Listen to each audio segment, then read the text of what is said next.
Samantha, thank you so much for joining the show. I am just delighted to have you on with us. Thank you. I'm so excited to be here. I really appreciate the invite. Yeah, absolutely. So I thought before we get started, I would love to hear something you're proud of today so far that you've done or accomplished or. Amazing. Like you mean something I'm proud of, like actually today that I'm proud Yeah, of? something Oh, I you're proud of love that. yourself for doing, being, etc. Yeah. Like really, oh, that's a good question because it's so like in the moment, right? I'm super proud of waking up and getting into my sauna and taking like a good 20 minutes for myself this morning before doing anything else. So, yeah. Oh, that sounds so refreshing. Like a great way to start the day. I love Yeah, it it. was awesome. It was really, really great. And just getting your sweat on, right? So, Oh yeah, it was yeah. awesome. Yeah. Yeah, great. So I sort of selfishly wanted you on the podcast because I've been doing this like rabbit hole deep dive into hormones out of necessity, like something I think when we all start somewhere, we have an entry point when it comes to health and wellness oftentimes. And a lot of times it might be like through the door of like exercise and eating and stuff. And then you For realize sure. there's so much more to your health than just Yes, exercising and eating. And then there's a lot of nuances to both of those things too. of So course. hormones is like a whole nother kind of this like unknown secret, I feel like still for a lot of people. So, and I know you have called yourself the hormone fixer-upper and have a lot of experience in helping women and people achieve their health goals coming from this hormonal angle of like, what does it look like to have healthy hormones? And so I would love if you could share with us, like back to the beginning, like why hormonal health and what inspired your desire to dig deeper and help women find balance. Yeah, absolutely. So, I mean, you kind of said it, we often tend to get into the space because of our own health issues and just like our own interest. And so for me, I was really just into health and wellness and fitness and all of that from just such a young age. And in my teenage years, I dealt personally with like a lot of PMS issues and just a lot of pain around my cycle and discomfort and headaches and migraines. And like most young girls in their teenage years, they dread their period, they hate their period, or they hate their bodies and all of that comes along with it, right? And so I just really started to dive in from a really young age into nutrition and eating well. And I was just so connected sort of to that space. And then it wasn't until like my 20s, I realized, oh my God, I could do this as a career. Like I could become a nutritionist. Like you could study this stuff. Like I don't know, it just didn't land for me.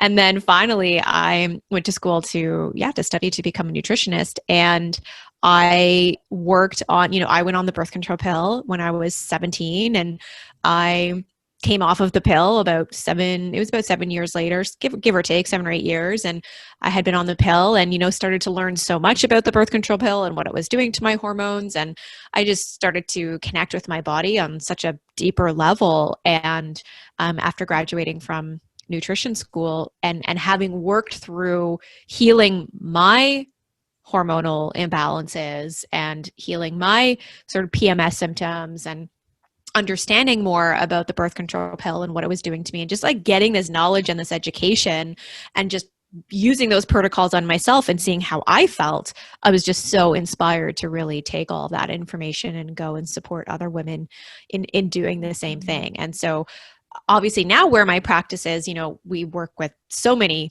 sort of hormonal imbalances, I guess you could say, in terms of like thyroid issues and infertility and PCOS and PMS and menopause and adrenal issues and all of that. But it started initially with PMS specifically. Yeah.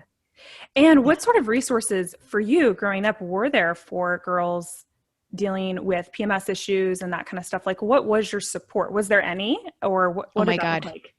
There was not. Yeah. There was not. So my go-to sources were reading like Shape magazine.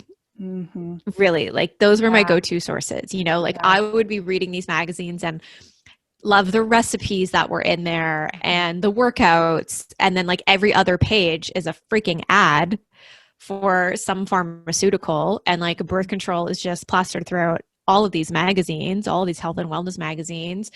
And so, that was my go-to source. I was reading Shape magazine.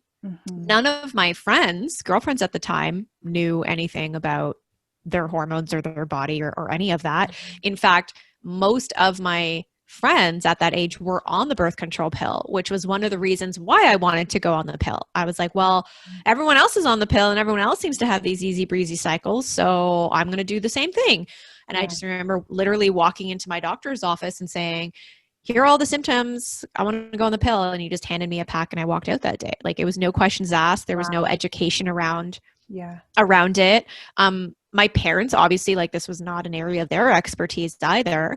And they also trusted the doctor, of course, you know, whatever the doctor told you, whatever the doctor gave you, like that, you know, that was what you do. That was the information you follow. You don't question it. So I didn't really have a lot of that around me. And it wasn't really until it was kind of my own journey of just realizing, like, I got to ditch these magazines and really pick up some solid books and information and really dive in a lot deeper. So I did a lot of that on my own and started to dive into it a lot deeper. And then one of the guys that I dated in university, his family really started to plant a lot of seeds for me. His mother was very much into organic food. His brother was a Chinese medical practitioner. Was very health conscious family, and I learned so much from them. And then so they really planted a lot of seeds for me and had me looking at different modalities of healing, and I feel like a lot of it stemmed from that. Yeah. So going back then to, being a younger, young teen girl and not really having any very helpful resources that were really, adequate. Like, what do you wish you would have known? Like, what do you wish someone would have told you about your hormones at a young age? I wish that I wish somebody could have just sat me down and helped me understand my cycle.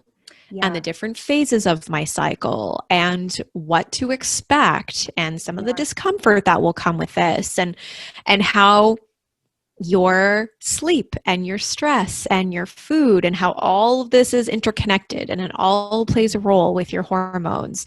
Someone just to tell me, like, what hormones are, like, what's actually happening in your cycle, and blood sugar and just, like, I wish somebody could have sat me down and just really explained to me that your period is a beautiful thing. It's a part of you that makes you a woman. And, like, let's really honor that.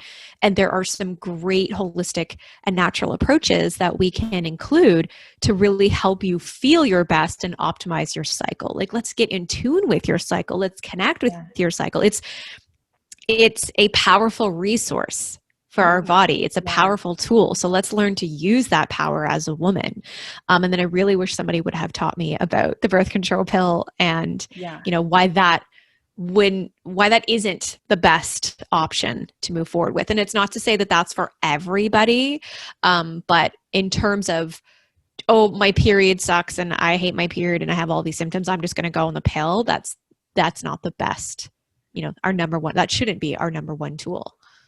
Yeah. And I think, just coming from my own experience, it really was all pretty negative, like, around starting your cycle and stuff. Was like, you're going to feel awful and it's going to be awkward and you're going to have these embarrassing moments and blah, blah, blah. And so, like, what 12-year-old girl wants that, in their life? And then they start getting acne, which makes them self-conscious when you're already, at that age, really aware of your physical appearance and stuff. And so something that automatically kind of shuts all that off is really appealing, especially if you have no one talking to you about why you might actually want your cycle to be healthy and to not shut it down, like, and all of that, until much later. And then you realize, like, oh, wow, like, my body, also what I've learned, never really had enough time to even regulate as a young child. So then they have to do that in their adult years, figure out how to, like, get their cycle regular. So I kind of feel like I'm kind of behind the curve now because I've had all these years of not having a cycle now. So, like, for real, I don't even know what it would be like if it were regular, again, as an adult. So I think that's really interesting too. And what I hope, like, just as a culture, we can move towards, like, younger girls being really empowered by their cycle from the very beginning. So there's not that, like, oh, I guess I need to just shut it down because it's a problem and inconvenient, et cetera. So totally.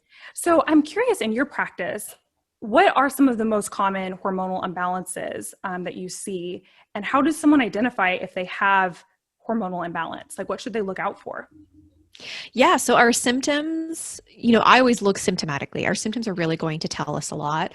Of Yeah. course, we have so many great tools at our fingertips in terms of some really great testing that we can utilize and whatnot. But in terms of the women that I'm working with and what I see in my practice, it's kind of all over the map. So we have a lot of women that are dealing with thyroid issues. This is a really big one. So a lot of hypothyroid, so low thyroid function, quite a bit of autoimmune. We see a lot of adrenal dysfunction, PMS, and just PCOS as well. A lot of PCOS, like irregular cycles or like completely missing cycles. Yeah. And then we also work with a lot of women who are going through like their pre and postmenopausal years and dealing with a lot of onset of symptoms around that time as well. A lot of infertility we see. So it's a lot across the board. Hormones mean so many different things. When we talk about hormonal imbalances, it can mean so many things. Yeah. And everything is also so interconnected. So, if you have a thyroid issue and you go and you just take this medication, that doesn't just solve everything, right? Your thyroid and adrenals communicate and they connect, and your gut health is involved in all of this as well, and your nutrition and your digestion and your stress and your sleep, like it all plays a role. So it's all so interconnected. Just because you have low thyroid function doesn't, let's look at the root cause. Let's dive in a lot deeper here to see, well, why do you have this thyroid dysfunction? What's causing your thyroid function to be low or potentially high? So we're definitely dealing and seeing a lot. And in terms of how do you know you have an imbalance, it's really about tuning into your body and connecting with your body. I mean, if you are menstruating, that's your number one sign. Let's look at menstruation. Let's look at your cycle. Let's look at the regularity of your cycle, the symptoms around your cycle. That alone is going to tell us a lot, right? If you have a missing period, if you have very irregular cycle, if you have symptoms around perhaps ovulation or your period that are just so debilitating, then we know something's not right. We know something is off here, right?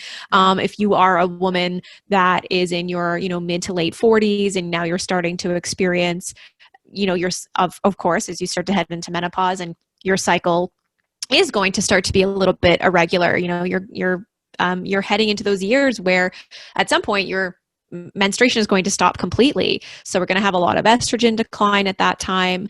But if you're starting to experience this, which I find a lot of with the women I'm working with, they're gaining all this weight. Their resiliency is very low. They're not sleeping. They're so moody. Their libido is gone. And again, this doesn't have to be what going through menopause is like, but it's what a lot of women are experiencing, right? Even just with thyroid health, sluggish digestion, if you are very irritable, very moody, if you're gaining weight, these can be a lot of signs of low thyroid function. Cold hands and feet, very, very dry skin. So again, it's all kind of interrelated. There's not just like one symptom that's going to show up and kind of tell you like, oh, well, this is what you have. We kind of have to look at the body as a whole. So yeah, I hope that kind of answers it. Yeah. And I loved what you said. And I've heard people talk about, your period being kind of your, kind of marker, one of those, like the fifth vital sign sort of thing. Yes. Microphone just fell. And so that being like a really good place to start, like what are your symptoms around your cycle and how do you feel like throughout the course of that? And yes, I think that's the other thing too. Like you shouldn't feel awful all the time. Like that's actually triggering an imbalance. That's not just the way it is to have a period. Like I think that's a really big misconception is it's just going to be awful. So maybe and it's not. It shouldn't.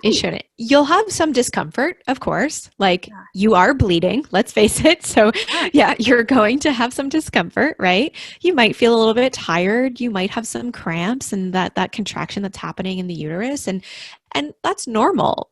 But if it's to a point where you're like, oh my God, like I can't go to work for 3 days, or, my flow is so heavy where I'm changing my tampon every hour, every 2 hours, migraines, headaches, if all that's starting to show up, like, okay, then we can start to see that something is really off here.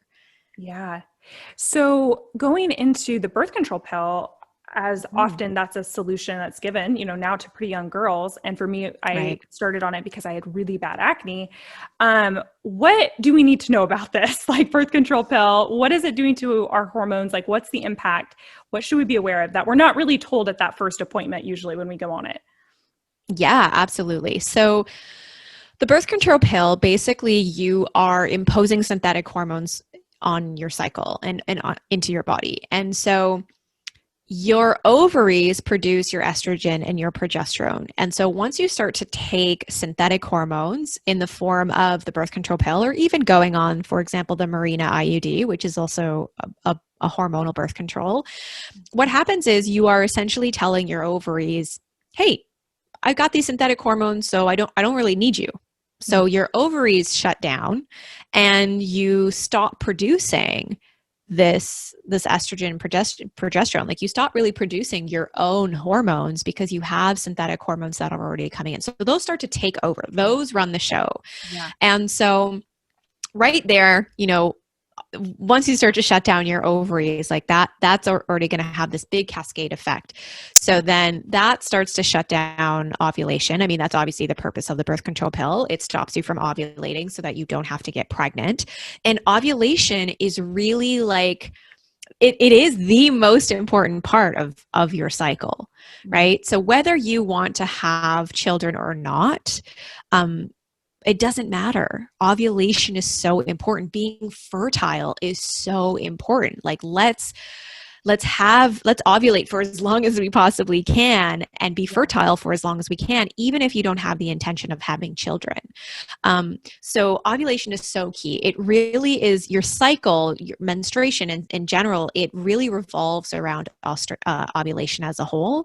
And so once you start to shut down that ovulation, I mean, you are really shutting down the part of you that is really making you a woman, that is making you thrive, that is really making your hormones thrive. Yeah. So we are shutting down the ovaries, we're stopping ovulation from happening. And then, of course, there's a ton of nutrient deficiencies that happen when we take the birth control pill. So we start to deplete a lot of our B vitamins, which are involved in every neurological process in the body. We start to have zinc deficiency, magnesium deficiency, some vitamin C deficiency can be sometimes as well. But a lot of these minerals we really start to deplete from our body. And those minerals are so important for our hormones. So zinc is important for estrogen metabolism. It's also really important for thyroid conversion.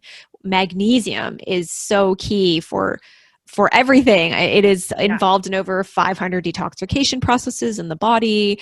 It's really essential for stress and for anxiety. It really helps with menstruation, and it can help with any sort of cramping that anybody's experienced for that. And our soils are so depleted, so we really don't get a lot of magnesium unless we're supplementing with it. So we don't want to deplete ourselves even more, and the birth control pill will definitely do that. So zinc, magnesium, B vitamins, and we really start to deplete a lot of this from our body.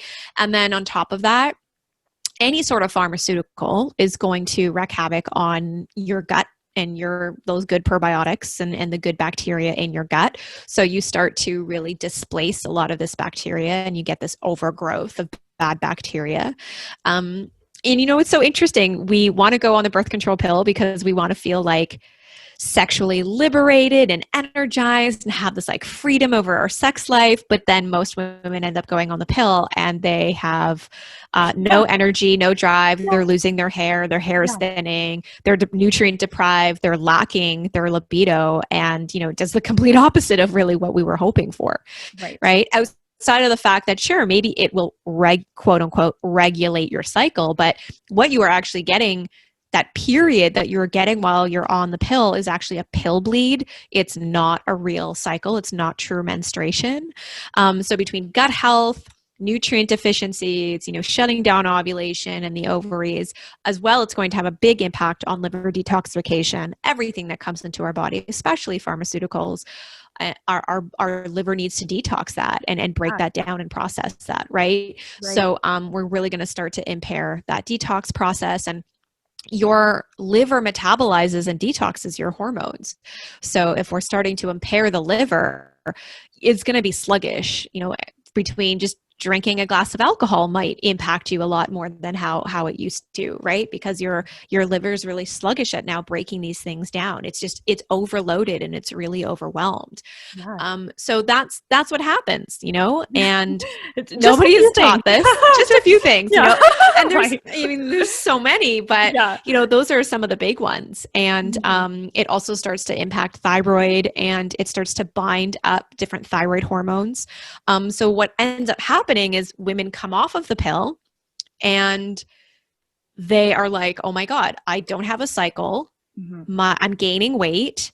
I'm breaking out. My hair is thinning. My digestion sucks and I feel so bloated. Yeah. And, and that's because it's because of the pill. Our body is trying to re-regulate itself again. Our ovaries are starting to kickstart again, and we need nutrition in order for that to happen. And if we don't replenish all that sort of the pill took from us, and start to really support our system, it can be quite a process of getting our cycle back on track. So I'm curious, when you talk about how nutrients are depleted by being on birth control, what's the mechanism that actually causes that? Is it that you're shutting down your production of your hormones by way of like shutting down ovulation, or is it actually adding in those synthetic hormones that causes the depletion of nutrients? Yeah, a lot of this happens in the gut. So we have certain bacteria in the gut that is actually helping us to produce certain minerals and certain B vitamins. And so because it has such an impact on the gut health, we don't have enough of those good microbes to produce enough of these really good vital nutrients.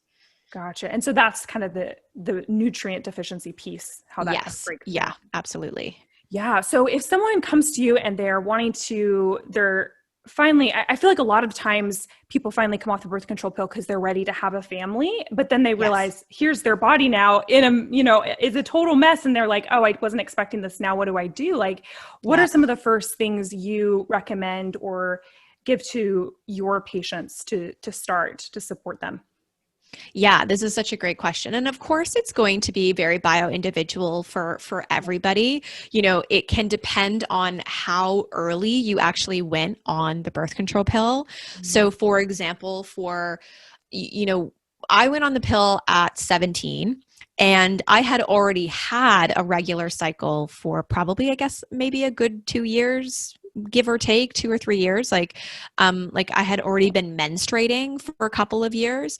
And so by the time I went on the pill, like I had an opportunity to let my ovaries develop. I had those years of menstruation, whereas some girls go on the pill before they've even started menstruating. They go really, really young. Or within those first couple of months of menstruating, and they just haven't given their bodies enough time for your ovaries to fully develop. And so sometimes what happens to you post-pill, it can be a reflection of what happened to you pre-pill. So because I had already had those years of regular menstruating, when I came off the pill, I was, and also even before I came off the pill, I was already eating really well. I was doing a lot of supplementation and really supporting my body. I came off the pill 30 days later, I got my period, no problem. Whereas, somebody who maybe had never menstruated for, a good year or two, and then they come off the pill, it might really take some time and it might take just some more work. And so it's important to look at these things, but ultimately across the board, we do want to supplement with zinc. So important. That zinc is so essential, like I said, for thyroid health, for estrogen metabolism. We want to replenish magnesium, really, really key. So get that magnesium in. That's going to be essential. Gut health, so supporting the gut with some probiotics will be really essential too, and rebuilding up the gut. And then also, again, this could be very bio-individual based on somebody's symptoms, but if somebody is having a lot of gut and digestive issues, and they've not just been on the birth control pill, but maybe a lot of other pharmaceuticals as well, we might need to introduce a little bit more gut healing to really heal the lining of the gut and heal leaky gut that's really happened. And B vitamins, so important. Again, they're involved in every neurological process in your body. They're important for detoxification, different phases of detox in your body. And they are also great for hormones as well. And for estrogen and progesterone, you really do need those B vitamins. So that will be key. Fish oil, this is always really important. Fish oil is so anti-inflammatory. It's loaded with omega-3s, and your hormones need fat to function. So fish oil is going to be really, really key. Just like in general, getting in those healthy fats. That's going to be key overall. Again, your hormones can't function without that fat. And so don't fear fat. Avocados, avocado oil, olives, olive oil, nut seeds, hemp seeds, ghee, grass-fed butter, coconut oil. I mean, these are all really great sources. And so really start to utilize the fat. The fat is really, really essential. So making sure you're getting in enough of that because, your hormones really, they kind of like need that kickstart from the fat. That's really important. So from a nutrient perspective, there's quite a few things. And I know some women might be like, "Whoa, that's a lot of supplements to take," but it's not forever.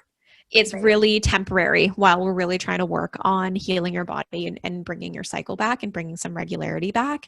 But again, someone else might need something different, but at the end of the day, like those are really the foundational supplements that I always get women to focus on. And I would even suggest to start taking those before you even decide to come off the pill. Like if you're going to come off the pill in a couple months, or you want to make that transition, start that supplement routine now because it will work wonders and it will really help sort of speed up the process when you do come off.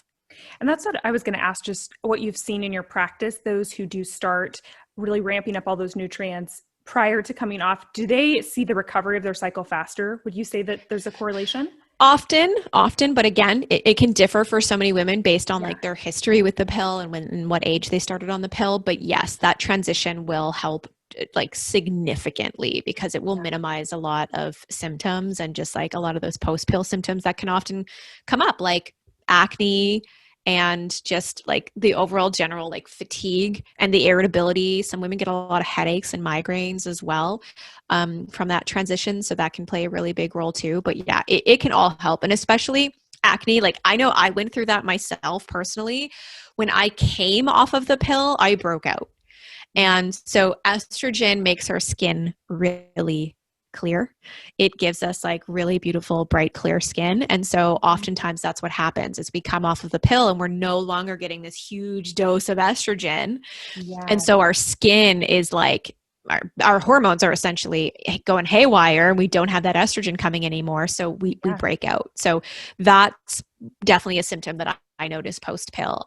My cycle was regular and that came back no problem, but I was getting a lot of acne like in my chin area and my forehead. And it took a good like 6 to 7 months to really just kind of clear all that up. Yeah. That's so interesting. I came off it this summer, like around the 4th of July. And I remember just like for probably at least 3 or 4 days, like I could not get out of bed. I was so tired. Like I felt like I was it was so weird. I was like, whatever this pill was doing, this is crazy. Cause I remember laying in bed, like missing the celebration. Cause I was like, I can't get out of bed. Like I'm exhausted. Right. I was not expecting that. I was kind of thinking the breaking out and that kind of thing would happen, but I was not prepared for that. So I thought that was really fascinating. So as far as food goes, and dietary, like, choices, what would you say are like your go-to, if you had like a top 3 go-to foods to really pulse in to support hormones as you're trying to get your cycle regulated again?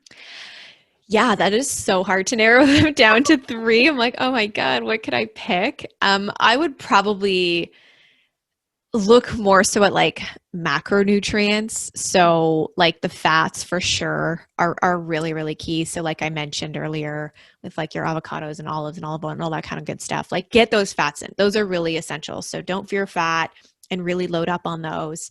A lot of us think like, oh, but fat's going to make me fat. And it's actually sugar that will do that. And yeah, and then don't get me wrong, you can overdo it on fat. I mean, if you're eating sticks and sticks of butter, well, yeah, you might gain weight off of that. But it's really just making sure you're balancing your plate and not fearing the fat. Protein is also really essential. Your protein, it breaks down into different amino acids. Those amino acids go on to build your neurotransmitters. So that's what's going to help with cravings. And, your neurotransmitters play a role in everything, with cravings, with digestion, with your energy, with your moods, with just like your stress response. So protein is really essential. And I find especially as women start to age, I don't know what it is, like they eat less and less protein. But protein is really essential because obviously you want to maintain as much muscle mass as you possibly can. That's going to help the aging process. Your protein is going to be really essential for satiety and just supporting blood sugar management. Same with fat. And that's really why like protein and fat are so essential. It really is about managing insulin. Blood sugar plays such a big role with our cycle and our sex hormones. So managing that insulin is key. It really is probably like at the foundation of everything that I do. And the best two things we can do is eating enough fat and eating enough protein to manage that insulin and balancing out our blood sugar. So protein for sure, whether you're vegetarian or paleo or whatever, it doesn't matter, but just making sure you're getting enough protein at every single meal. That's really key. And then thirdly, I mean, I would add in carbohydrates, but again, like everybody's carbohydrate tolerance is so different. So of course, eat carbohydrates. It's just being mindful of the type of carbohydrates that you're eating, right? If you're overdoing it on grains and gluten, that can often really pose an issue. It can be really problematic for the thyroid gland. So I would just be really conscious on looking of what sources of carbohydrates you're eating. So really focusing more on starchy and non-starchy vegetables. Vegetables ultimately is really what we want to be focusing on, because that's where we're going to get our nutrients. So let's, use our diet as our multivitamin.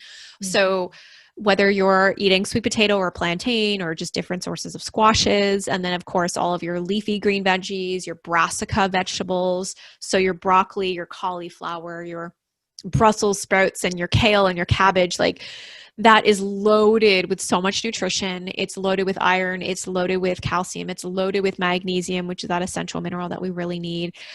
So that's probably, it's more than 3, but I like that's kind of what, totally. Yeah, that's kind of what I would focus on. Yeah, no, that is a really good place for people to start. And the blood sugar balance piece, I think, is so key, especially managing the mood symptoms, because I think people don't realize how much their mood is impacted by blood sugar, either being regulated or dysregulated. So could you talk to the listeners about what is a blood sugar balancing diet look like, and how do you help clients start that process? Because I know it can be overwhelming, especially once you start to put some of those like fad diet labels on it. People get really, they get really turned off by it. It's like, it's not really about the label. It's about like balancing our blood sugar is really important, like in all areas of our health. So how do you help someone start? Like what does that look like? Totally. So again, your macronutrients, looking at your fats, your carbs, your protein, this is going to be really essential. And how are you balancing this ultimately on your plate, right? Yeah. Are you overdoing it on the carbohydrates? Are you underdoing it on the fat and the protein? That's probably the first place to start, is like, okay, let's just look at how many meals you're eating in a day. If you're having breakfast, lunch, and dinner, and let's look at how you're balancing out this plate. And what is it that you're eating the most of? So if it's too much carbohydrates, how can we start to minimize that or just swap that? Like, and when I say carbohydrates, I'm talking more of like, are you eating too much of the rice and the bread and the pasta and, even quinoa? Like these are all going to turn into glucose in your system, into sugar. And so and same with sweet potato. Sweet potato is very sweet. Plantain is very sweet. Squashes, they can be very sweet. So certain fruits are going to have an impact on our blood sugar as well, for overdoing it on like bananas and really, really sweet fruits, mangoes and whatnot. Like those can still play a role, but how much of it are we eating? And are we relying too much on these sources of carbohydrates? So if we are, okay, can we increase some more of that protein? Can we increase more of the actual non-starchy vegetables and leafy greens? And can we start to increase more of the fat?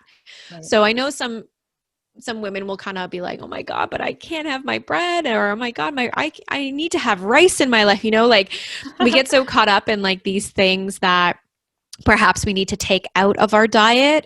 And maybe if we could just reframe it and look at it in terms of, well, what can I bring into my diet? What can I include more of versus what do I have to let go of?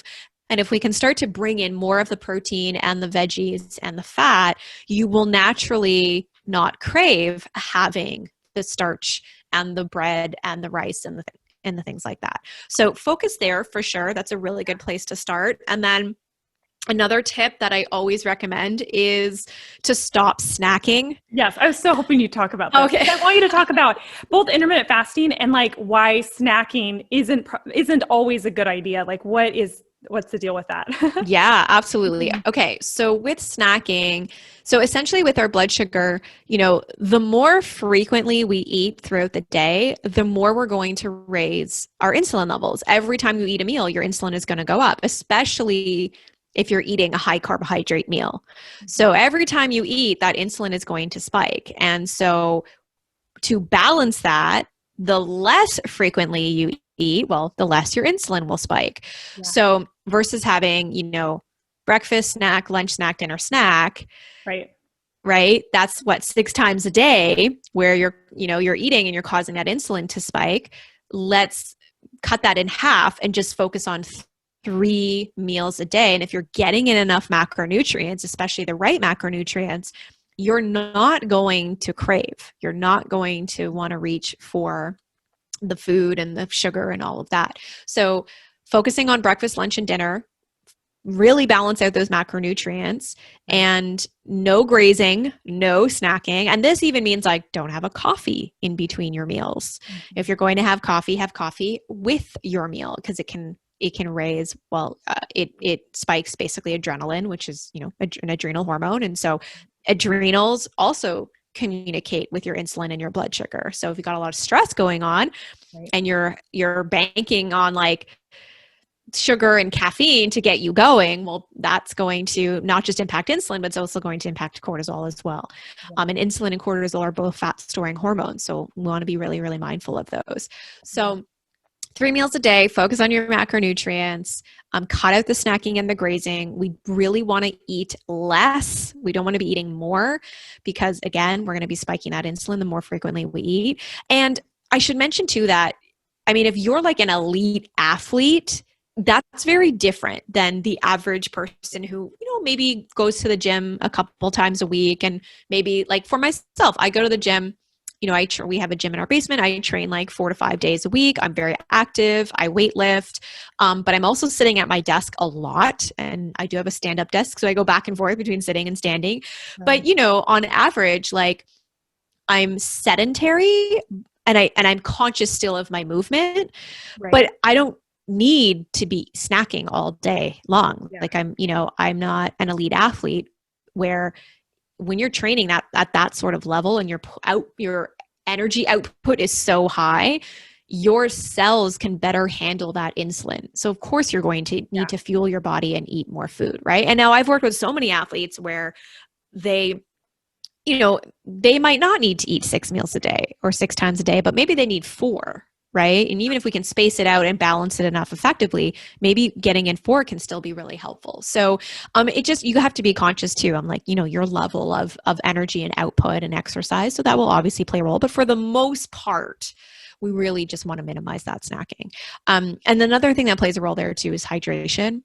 So making sure you're hydrated enough. So if you are really craving food and you're hungry all the time, it's not just looking at your food per se, but also your hydration levels and how much water are you drinking in a day.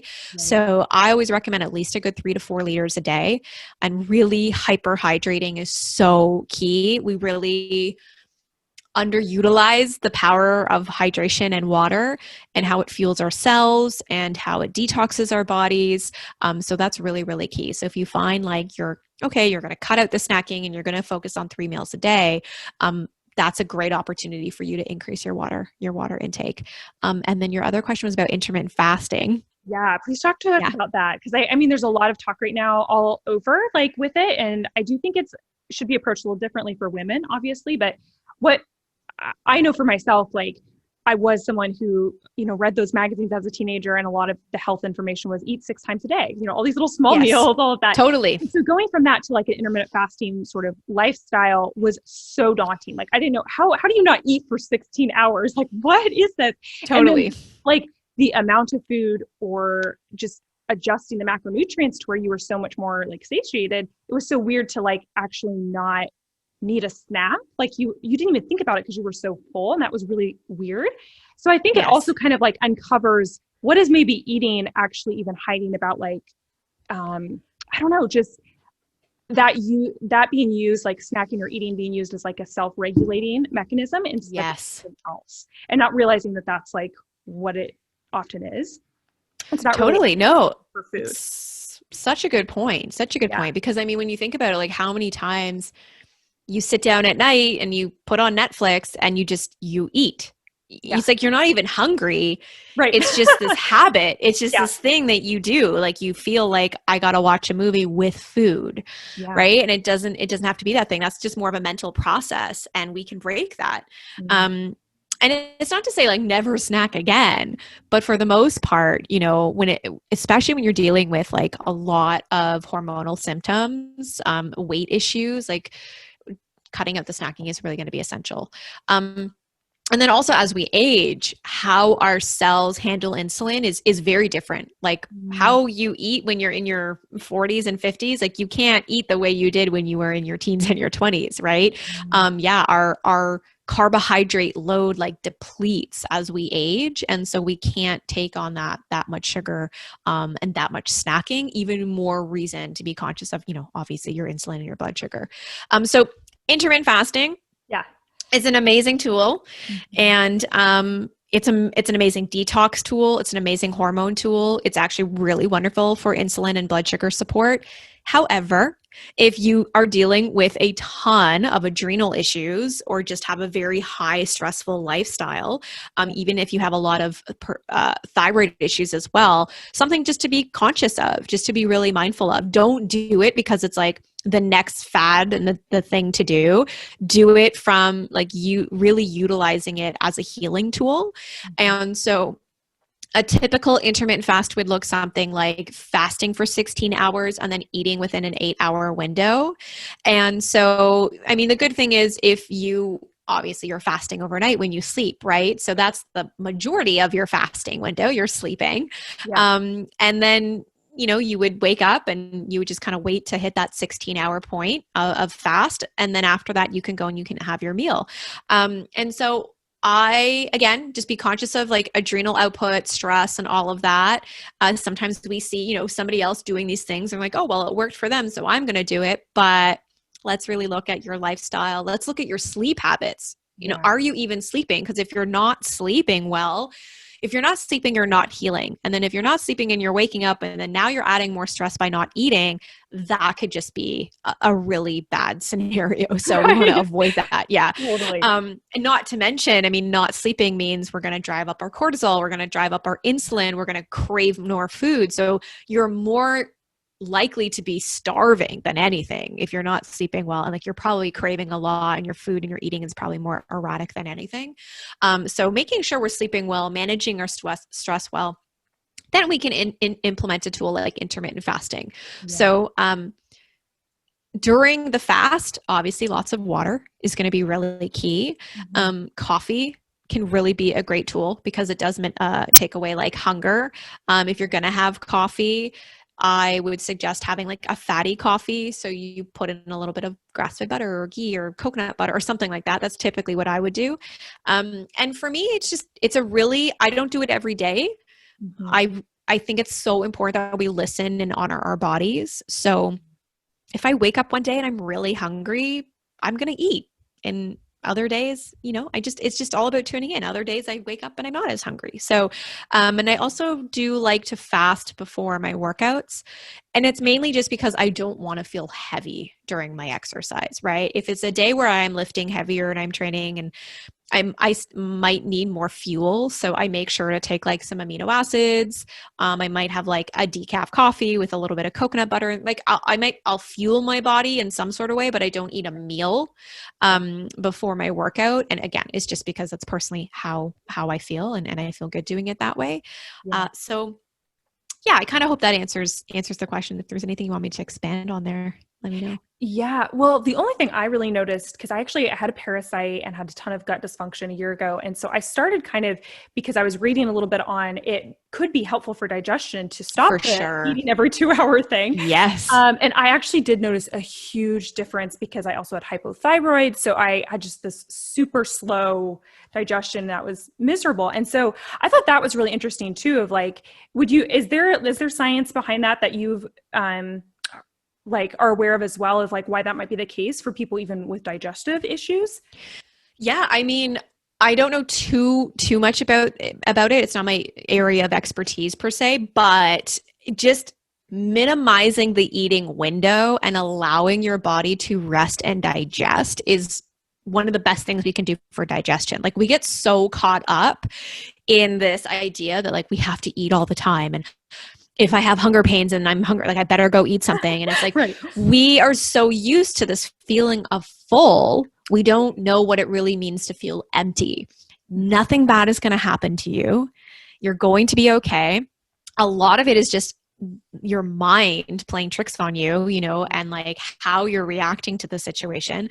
You're going to be fine. It is going to be a bit uncomfortable. Sure, your stomach is growling, you're hungry. I fully get that. It's not the most comfortable thing, but nothing bad is going to happen to you. Like, let's start to get used to that feeling of what it means to feel empty and letting our body actually digest. Because if we have food in there every 2 hours, all our body can think about doing is breaking down food. And it's got a lot of other things to do. And so let's optimize our detox pathways, and let's give our body this sort of space to actually heal. And the best way we can do that is by taking the food out and just creating that space, that emptiness. Right. And that is going to be a really great tool for optimizing digestion for sure. Yeah. I love that. Thank you for speaking to that. Yeah.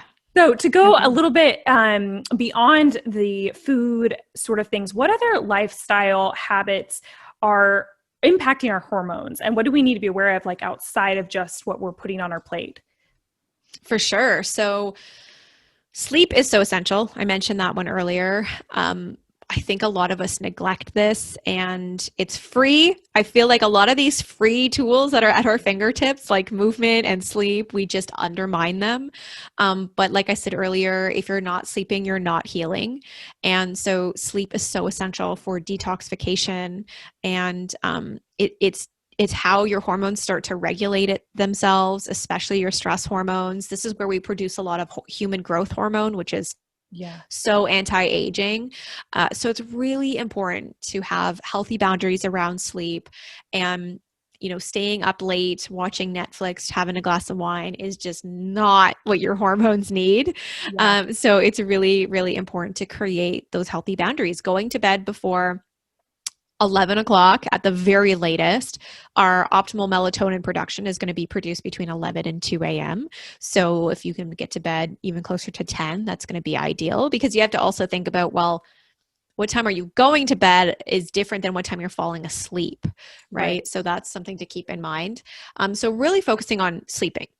This is so essential. If you could just get really good quality sleep, like you will feel like a new woman. It is so key. Outside of that, some other things are being conscious of, like skincare products. There's so many toxins in there. Our skin is our largest organ. So what we put on our skin, we're going to absorb in our body. And we often don't think about that, right? We often don't think about, what we're putting on our skin, and the creams and the lotions and even our shampoos, our conditioners, all our makeup. Like, especially women, like we're applying a lot of this stuff, reapplying it throughout the day, and hand lotions and lipsticks and all kinds of stuff, right? So, there's so much lead in lipstick. We don't want to be swallowing that. There's aluminum in deodorants, which then gets into the lymph nodes that are around the breast tissue. And there's so much aluminum found in breast cancer patients. So these are just things we really want to be mindful of. There's a lot of endocrine disruptors, which are hormone disruptors in these creams and lotions. And so when it comes to skincare, beauty care, body care, all of that, let's just be really mindful of using clean and organic products as much as we can. The great thing is that we have access to so many amazing brands now. There's so many companies out there. Like there's no shortage of being able to replace your mascara or your lipstick or your blush or your cream and your lotion or whatever that looks like. And it doesn't mean you need to get off this podcast episode and go clear out everything and throw it all out right now. That can be so overwhelming. Yeah, exactly. Yes, it can be. And I get that. So just start small, start small. What's the thing that you love that you keep reapplying and using a lot of? Like maybe you start with that one product, right? So just be really careful with that. And then outside of that too, like we have to be mindful of just things in general that we use, like candles, oh my God, like I just wish I could put Bath and Body Works out of business. And, I feel bad saying that, but at the same time, it is such a highly, highly toxic store. Their ingredients in their skincare products and even their candles and all the synthetic fragrances, like you are ingesting that. And again, your liver needs to detox and metabolize all of this. We are overloading our system with toxicity. Yeah. So it's being really mindful of our environment and not just how we can minimize toxins from our food and choosing good quality food, but what are all the other things that we're using in our everyday life that we can really be conscious of as well. Like minimizing that toxic load is going to impact your hormones on such a huge level. Yeah. I mean, and I think that's just something I know for me, it took longer to become more aware of that because like, okay, you're eating organic food, but then you're rubbing on your face all these chemicals. It's like the mismatch there, like there was a disconnect. It was like, and so I think that could be the case for a lot of people. And then also just like, it's a mentality shift as well, because I know like when I changed laundry soaps, like in my household, it's like this whole, but my clothes don't smell right. And I'm like, oh my God, at all. And that's okay. They're not supposed to smell. I mean, they're supposed to smell either, full of odor, but they're not supposed to smell like a bouquet of flowers. So I think that that's a hard one too. Like, what would you say to someone who's wanting to make these changes, but they don't just live by themselves, they live with a family or a spouse or whatever. And like, I mean, I'll come home one day, like, as we're making this transition and there's like this caramel candle burning that I forgot to throw out when I was getting rid of everything. And you're just like, what do you do? It's like, so like, what would you recommend for someone like that? Like, I'm sure a lot of your patients probably are married or have families and maybe you're the first one to get this information. Yeah. I mean, it starts with you, right? It starts with you. You can't convert everybody. And I get that. So whatever you can do for yourself in your own small little world environment, in your bedroom or whatever that is, like start there. Just do what you need to do for you. This isn't about you like imposing this on everybody around you. It might suck that, you're in a household where nobody appreciates this and they don't care what you're eating or they don't care about the candles they buy or whatever the products they use for their laundry. Like, I get that. So, maybe that means you need to take a bit of a step up here and go purchase your own laundry detergent. You like my mom used to do all of my laundry when I lived at home, and that was an area, again, at that age, I never thought about my laundry. I never thought about the products that were being, I never thought twice about it. And then until I moved out and then had to go buy these things on my own, I was like, oh, like now I can be a conscious consumer and choose the products that are going to work for me. So don't be so hard on yourself. We don't want to stress ourselves out around this. It's just about being more mindful and starting small. And the changes start with you in your own little world, in your environment. And, let's hope for the best that the people around us are going to start respecting that too and wanting to make those changes too. Right. I hope that Wow. helps. I love that. Thank you so much. So before we My close up pleasure. here, could you just walk us through what a day of loving your hormones looks like for you? Oh, awesome. Yes. Yeah. Okay. So it can kind of change from day to day, that's for sure. But sort of an overall, what it kind of looks like is, so I wake up, I oh my God, there's like so many things popping into my head right now. Okay, so wake up, Mhm. I drink, I hydrate. So I drink a good like 500 mils of water right when I wake up. I will often put a little pinch of sea salt in there. I have a vitamin C powder that I sometimes put in there. So sometimes I'll do that, especially for like adrenal health. That can be really key. So I'll just do like a really good hydrating drink once I get up. And then I will, after I've drank all that water, sometimes I'll take some amino acids and again, like some electrolytes, and then I go and I work out. So I work out, and then oftentimes when I'm working out, I make sure to turn on our sauna so that it's heating up while I'm working out. So then I work out for a good like 45 minutes, and then I will go hop in the sauna for about 15, 20 minutes. And then I'll come shower.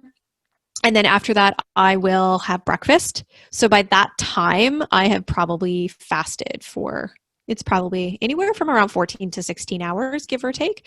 Yeah. And then after, so I'll eat, and breakfast is just another meal of the day. It doesn't have to come in the form of a box or a bagel or right, something circular like a donut or a bagel. Yeah. So With milk. Yeah. yeah, right. Yep. So I will often have leftovers, like whatever whatever veggies might have been from the night before, or maybe there's some like chicken breast, or actually I shouldn't even say chicken breast because I actually have not eaten chicken breast in like a year. I eat chicken thighs. So yeah, it might be like leftover chicken thighs, or maybe there's some ground beef or something, salmon or whatever from the night before. And I will often just heat that up. And because typically by the time I've eaten that, it's now more like lunch, like a lunchtime. So I will, I'll have a big epic meal with lots of veggies and really good protein and fat. And then I start my workday, and I incorporate a lot of different essential oils throughout my day too. They really just help to like ground me and balance me. There's a great oil that I use called Balance from doTERRA, and I always rub that on the bottom of my feet like right before I start my workday. It's just a really great way to like ground myself and bring balance. Is that basically what it's called? And then I work, and I'm making sure to hydrate throughout the day. I have my supplements right here in my office at my desk. So whatever afternoon supplements I have to take, I take those. And I should probably mention that I do take some supplements right in the morning too. And then, and then I work, and then turn off the computer, go make a delicious, typically there might be another meal in there, lunch, again, good healthy fats, protein, and carbohydrates, a little bit of carbohydrates, especially if I've trained that day. And then shut down the computer, go make a delicious, healthy dinner.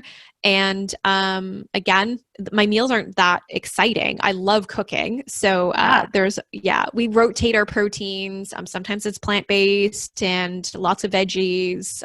So it's, just whatever we kind of have on hand.